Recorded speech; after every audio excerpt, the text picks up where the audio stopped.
Hello बच्चों, आज electrochemistry में हम इलेक्ट्रोलाइटिक कंडक्टेंस पढ़ते हैं। इलेक्ट्रोलाइटिक कंडक्टेंस यानी जो हम विद्युत धारा पढ़ रहे थे। अब पहले हमने क्या करा था, हमने ये देखा डेनियल सेल का जो एग्जाम्पल देखा था, उसमें क्या हो रहा था, वो विद्युत रासायनिक सेल यानी कि पहले रासायनिक क्रिया होती है, उसके बाद विद्युत धारा उत्पन्न होती है। अब हम पहले ये देख रहे हैं कि इलेक्ट्रोलाइटिक सेल्स का अपोजिट होता है विद्युत अपघटनी सेल, उसके बारे में हम थोड़ा पढ़ते हैं। तो विद्युत अपघटनी सेल में क्या हो रहा है, पहले तो इलेक्ट्रिसिटी जनरेट हो रही है, उसके बाद उसमें क्या हो रहा है, केमिकल एनर्जी आ रही है। तो यहाँ हम जो पढ़ते हैं, जब विद्युत धारा से कनेक्टेड ये चीज़ है, तो विद्युत धारा में हम सबसे पहले पढ़ते हैं चालक, कंडक्टर जिसको बोला जाता है, जो चालकता प्रदर्शित करते हैं किसी में भी। जैसे हम कहते हैं कि विद्युत का सुचालक है, तो उसमें उसको विद्युत का सुचालक बोलने का रीज़न क्या है कि उसमें क्या होना चाहिए। दो तरह के चालक होते हैं, एक होता है धात्विक चालक मेटेलिक कंडक्टर, दूसरा होता है इलेक्ट्रोलाइटिक, है ना, विद्युत अपघटनी। तो दोनों में ही जो चालकता, दोनों ही क्या करते हैं, चालकता प्रदर्शित करते हैं। जो धात्विक कंडक्टर होते हैं मेटेलिक कंडक्टर, उनमें जो चालकता प्रदर्शित हो रही है वो क्यों हो रही है, फ्लो ऑफ इलेक्ट्रॉन यानी इलेक्ट्रॉन का प्रवाह उसके अंदर होता है। और जो विद्युत अपघटनी होते हैं उसमें क्या होता है, flow of ions, ion transfer होते हैं। तो इन दोनों में ही किसी न किसी का फ्लो हो रहा है, उसके कारण विद्युत धारा उसमें जनरेट हो रही है। और जब विद्युत धारा की बात करते हैं तो वहाँ पर हमें एक ओम का नियम पढ़ते हैं। और जब ओम का नियम में देखते हैं हम, क्या नियम था ओम का नियम, I is equals to V upon R, जिसको हम लिख सकते हैं I is equals to E upon R भी लिख सकते हैं। I is equals to V upon R का मतलब क्या था कि जो विद्युत धारा है वो विभवांतर के तो समानुपाती और प्रतिरोध के व्युत्क्रमानुपाती होती है। यहाँ पर विभवांतर के लिए E यूज़ करा है। जब हम इसमें देख रहे थे तो क्या हो रहा था कि I जो कि विद्युत धारा है ना, ये जो हमने पढ़ा था ये किसके लिए फॉलो हो रहा था, धात्विक के लिए। दोनों के लिए ओम का नियम लगता है, लेकिन थोड़ा सा अंतर हो जाता है ओम के नियम में। या जहाँ हम आर वर्ड यूज़ कर रहे हैं धात्विक के लिए ओम के नियम में, तो वहाँ आर की जगह पे हम एक नया वर्ड यूज़ करते हैं I जो कि विद्युत धारा है। वो क्या होता है, विद्युत धारा जब ज़्यादा होती है तो कब ज़्यादा होती है, जब प्रतिरोध का मान कम हो। और प्रतिरोध का मान जब अधिक हो जाता है तो विद्युत धारा का मान क्या हो जाता है, कम हो जाता है।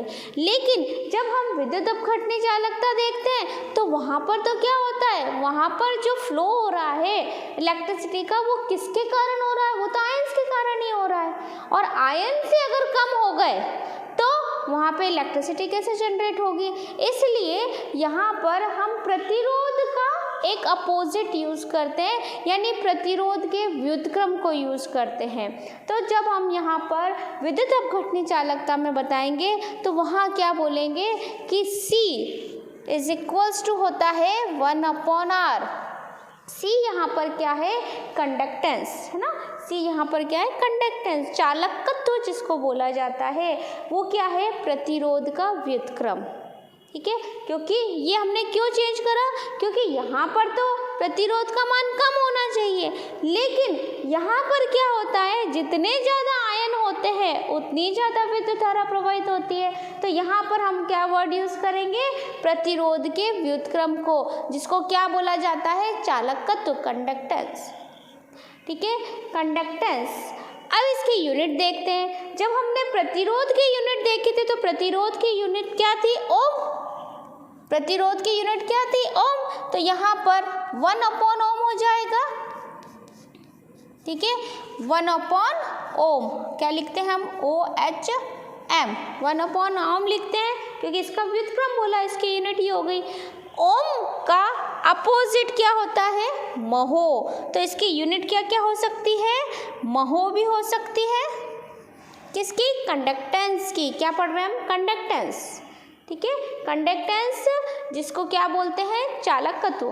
क्या यूनिट हो गई इसकी, महो, क्योंकि प्रतिरोध का व्युत्क्रम है, महो। या फिर हम क्या कह सकते हैं इसको, ओम इनवर्स।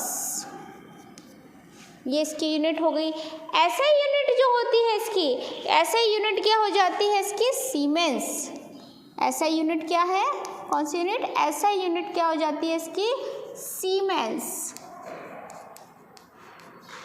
जिसको एस से रिप्रेजेंट करते हैं, सीमेंस। ठीक है। प्रतिरोध के व्युत्क्रम को चालकत्व कहते हैं, उसकी यूनिट है महो या फिर ओम इनवर्स, या एसआई यूनिट में सीमेंस होती है।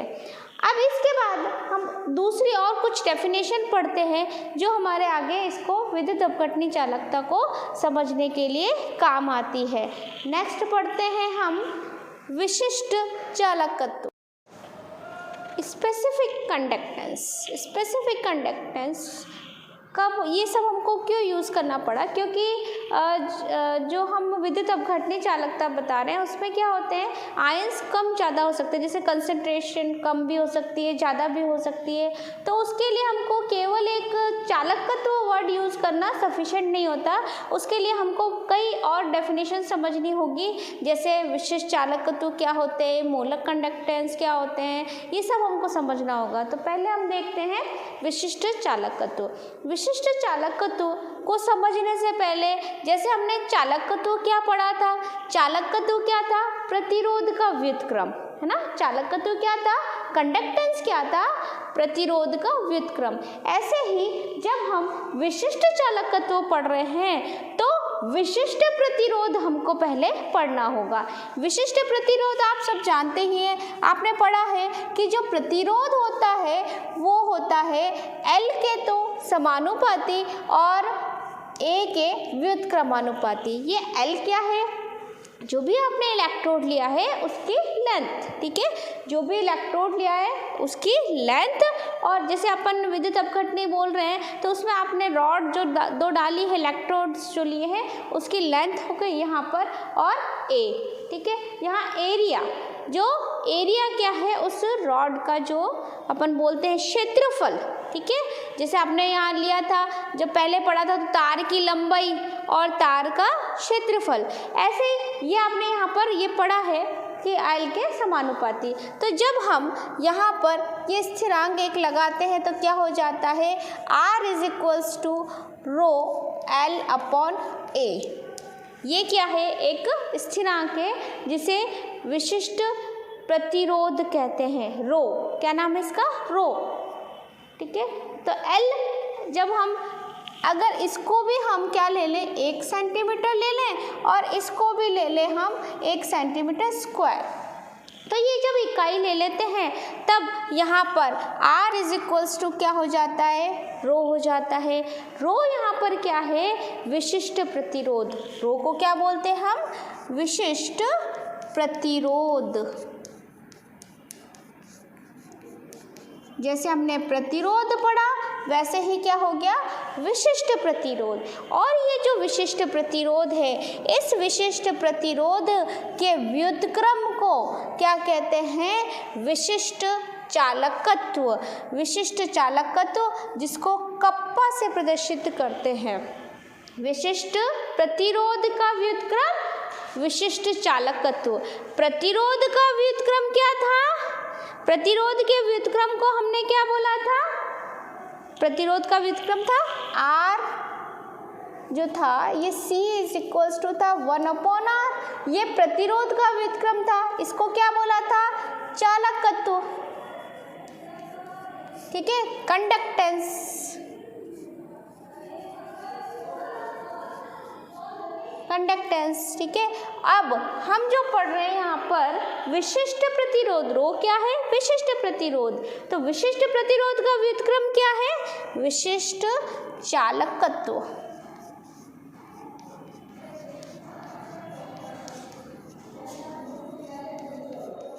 क्या बोलेंगे, स्पेसिफिक कंडक्टेंस।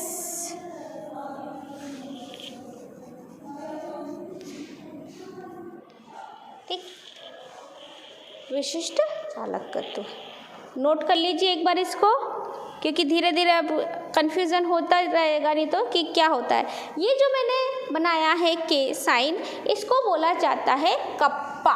क्या बोला जाता है, कप्पा, ठीक है। Kappa, kappa. ठीक, अब इसकी यूनिट देखते हैं। जैसे यहाँ पर हमने कप्पा, हम उसकी यूनिट हमने निकाली थी कितनी, ओम इनवर्स ना। अब कप्पा इज इक्वल्स टू हम देखते हैं और इसकी यूनिट निकालते हैं क्या होती है। जैसे हमने C is equals to 1/r पढ़ा था अभी ना। सेकंड हमने यहाँ पर देखा R इज इक्वल्स टू होता है रो L A।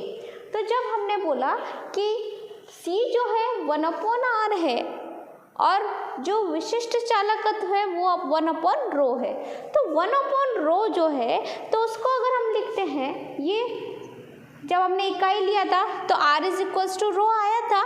जब हमने L को भी 1 ले लिया और A को भी 1 ले लिया तो R इज इक्वल्स टू हमारे पास क्या आया था, रो आया था। ठीक है, तो ऐसे ही 1/r इज इक्वल्स टू 1/ρ लेते हैं। तो 1/ρ हम इस इक्वेशन से देखते हैं, जब अपन 1/r लेते हैं इसको भी अपन 1/ρ लिखते हैं तो क्या हो जाएगा, A ऊपर चला जाएगा, L नीचे आ जाएगा, तो A/L हो गया। ये जो A/L है ये अपन 1/ρ जो लिया है इसको हमने क्या बोला, कप्पा।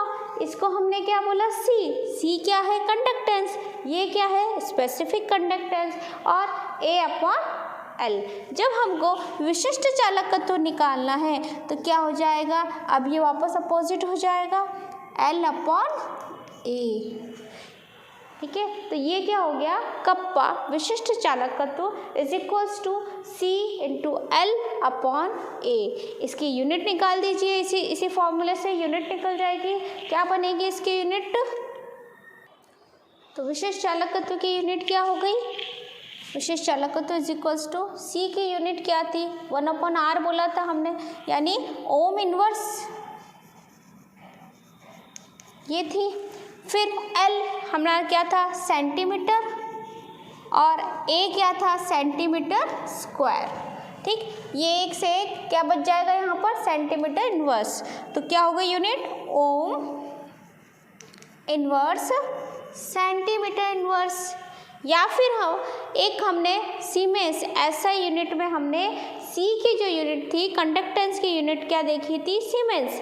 तो सीमेंस के फॉर्म में जब हम लिखते हैं सेंटीमीटर का ऐसा यूनिट में क्या हो जाएगा, मीटर हो जाएगा। तो हम क्या लिख सकते हैं इसकी यूनिट, S, सीमेंस के लिए S, और मीटर इनवर्स। ये क्या हो गई इसकी SI यूनिट। ठीक, लिख लीजिए। विशिष्ट चालकत्व को हम इस डायग्राम से थोड़ा सा समझते हैं। सपोज ये दो समांतर इलेक्ट्रोड हमने लिए हैं। ठीक है, ये दो इलेक्ट्रोड्स लिए हैं। अभी तो मैंने ये बड़ा बनाया है। ये दो समांतर इलेक्ट्रोड है जिसकी हमने जो लेंथ ली है वो क्या ली है, 1 सेंटीमीटर है ना। ये आप 1 सेंटीमीटर मान के चलिए। अब 1 सेंटीमीटर के बाद इन दोनों सॉल्यूशन के बीच का जो एरिया है जिसमें हमने इलेक्ट्रोलाइट भरा है वो कितना ले लिया, इसका एरिया कितना ले लिया, सेंटीमीटर क्यूब। क्या ले लिया, सेंटीमीटर क्यूब। तो हमको ये जो एक क्यूब जैसा दिख रहा है, ठीक, जब हमने लेंथ भी 1 सेंटीमीटर ले ली, इसका एरिया 1 सेंटीमीटर स्क्वायर ले लिया, तो आपके पास क्या बच गया यहाँ पर, सेंटीमीटर क्यूब हो गया। अब centimetre cube is equals to क्या होता है, 1 ml होता है। तो जब हम बात करते हैं कि दो इलेक्ट्रोड्स हमने 1 सेंटीमीटर डिस्टेंस पे रखे हैं, ये दो इलेक्ट्रोड्स हैं, ये दो इलेक्ट्रोड्स हैं। इन दो इलेक्ट्रोड्स को 1 सेंटीमीटर डिस्टेंस पे रखा है। 1 सेंटीमीटर डिस्टेंस पे रखने पर और उनके जो एरिया है तो बीच में जिसमें हमने इलेक्ट्रोलाइट भरा है वो सेंटीमीटर स्क्वायर है, तो ये पूरा जो एरिया हो जाएगा ये क्या आ गया हमारे पास, सेंटीमीटर क्यूब। अब इस सेंटीमीटर को क्या कहते हैं, 1 ml। तो जो इलेक्ट्रोलाइट भरा वो कितना हो गया, 1 ml हो गया। तो जब हम 1 ml सॉल्यूशन, दो इलेक्ट्रोड के बीच में हमने 1 ml जो इलेक्ट्रोलाइट भरा है उसके जब हम कंडक्टेंस निकालते हैं तो उसको क्या बोलते हैं, स्पेसिफिक कंडक्टेंस। एक बार फिर से समझ लीजिए, दो इलेक्ट्रोड्स लिए, क्योंकि जब हम विद्युत अपघटनी सेल बता रहे हैं तो उसमें क्या क्या इलेक्ट्रोड होने जरूरी है और इलेक्ट्रोलाइट होना जरूरी है, यानी विद्युत अपघट्य। तो जो इलेक्ट्रोड्स लिए हैं वो 1 सेंटीमीटर डिस्टेंस पे रख दिए समांतर ये दो इलेक्ट्रोड, और इनके बीच में जो हमने सॉल्यूशन भरा है उसका जो एरिया है वो क्या हो गया, इसको मिला के सेंटीमीटर क्यूब हो गया ये, क्योंकि आप जब इसको निकालोगे तो क्यूब का जब क्षेत्रफल निकालते तो क्या हो गया, सेंटीमीटर क्यूब आ गया। तो centimetre cube is equals to क्या होता है, 1 ml। तो यानी कि हम क्या कह सकते हैं, 1 ml इलेक्ट्रोलाइट लिया है और उसकी जब हम कंडक्टेंस निकालते हैं तो उसको क्या बोला जाता है, स्पेसिफिक कंडक्टेंस। लेकिन क्या ये पॉसिबल है इतना सा सेल कि जिसमें 1 ml कितना सा होता है, इतना सा 1 ml जिसमें इलेक्ट्रोलाइट डाला जाए और 1 सेंटीमीटर डिस्टेंस पर इलेक्ट्रोड्स रखे जाएं, तो ये पॉसिबल नहीं होता। इसलिए हम यहाँ पर इसको क्या बोलते हैं, एक कांस्टेंट वर्ड यूज़ करते हैं, यानी कि ये जो L/A है इसकी जगह पे हमने एक क्या वर्ड यूज़ करा, सेल कांस्टेंट। ठीक है, तो ये जो कांस्टेंट वर्ड यूज़ करते हैं, जैसे उसको x से रिप्रेजेंट करा तो यहाँ पर kappa is equals to C into हम क्या लिख सकते हैं, S। x, ये x क्या है, सेल कांस्टेंट। ये x क्या है, सेल कांस्टेंट, सेल स्थिरांक।